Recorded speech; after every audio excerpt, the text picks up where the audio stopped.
So what we're doing is going to our classes, to instruction, to gradebook,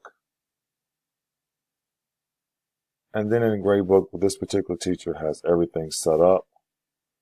Great, looks great, everything looks great. But what we talked about previously, and now you see the EOC, pre-EOC, and EOC scores are in here. This particular one is great. It looks good.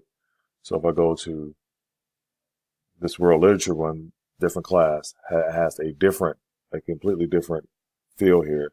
And what they've been doing is they've been going to settings, categories, and adding these pre-EOC average, pre-EOC, and EOC. So this does not look right to me. And if you click on one of these, you'll actually see the percentages are in there. The percentages look right. They look great. That's correct.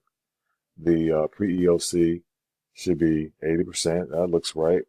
But if that's correct, then they should be able to go ahead here and then add the actual categories, the two assignments, in addition to that from the directions that I sent earlier.